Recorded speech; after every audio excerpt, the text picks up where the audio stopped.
নিরাপত্তার জন্য এখানে তো 4-5 জন লোক ডিউটি আছে, গরু আছে, নিরাপত্তা এখানে কোনো সমস্যা নেই। এখানে বাইরে পার্টি ঢাকা, চট্টগ্রাম, ফেনী বিভিন্ন জায়গা থেকে লোক আসে, একসঙ্গে অ্যারেঞ্জমেন্ট করে জিনিসটা লোড দিয়ে নিয়ে যেতে পারি। ঈদুল আজহাকে সামনে রেখে রংপুরে জমে উঠেছে ভিন্ন ধরনের আবাসিক হোটেল ব্যবসা। আর সে হোটেল মানুষের নয়, গরুর। দূরপাল্লার ব্যাপারী ও খামারিদের জন্য ব্যতিক্রমী এই গরুর আবাসিক হোটেল এখন বেশ আলোচনায়।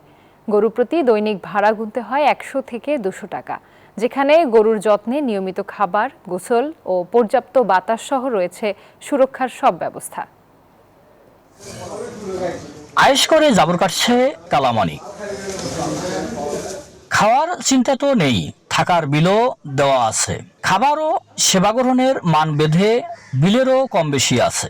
রংপুরের 12 আউলিয়া এলাকায় মহাসড়কের পাশেই গরুর এই আবাসিক হোটেল। 50 শতক জমিতে টিনের শেডে সারিবদ্ধভাবে রাখা হয়েছে গরু। বসুন্ধরা টিস্যু, অশুদ্ধতার বিরুদ্ধে এক বিন্দুও ছাড় নয়। আছে পর্যাপ্ত সূর্যের আলো, গরুর মাথার উপর ঘুরছে বৈদ্যুতিক পাখা। সময় মতো খাবার দেওয়ার পাশাপাশি পরিষ্কার পরিচ্ছন্নতা কার্যক্রমও চলছে নিয়মিত। এখানে বাইরে পার্টি ঢাকা, চট্টগ্রাম, ফেনী বিভিন্ন জায়গা থেকে লোক আসে, একসঙ্গে অ্যারেঞ্জমেন্ট করে জিনিসটা লোড দিয়ে নিয়ে যেতে পারি। নিরাপত্তার জন্য এখানে তো 4-5 জন লোক ডিউটি আছে, গরু আছে, নিরাপত্তা এখানে কোনো সমস্যা নেই। দূর দূরান্তের ব্যাপারী ও ব্যবসায়ীরা বলছেন, গরু কেনার পর পরিবহন নিয়ে দুশ্চিন্তা, অনেক সময় বেশি টানাটানির কারণে ক্লান্ত গরুর মৃত্যুতে ব্যবসায় ক্ষতি হতো।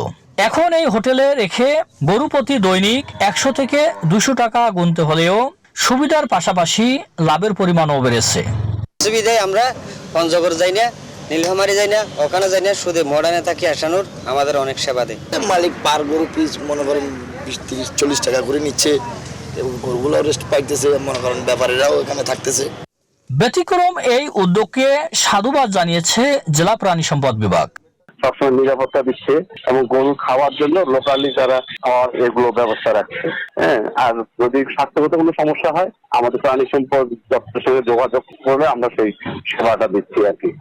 শুধু রংপুরে নয়, বিভাগের প্রতিটি জেলায় গবাদি পশুর আবাসিক হোটেল গড়ে উঠুক, এমনটাই চাওয়া পশু ব্যবসায়ীদের।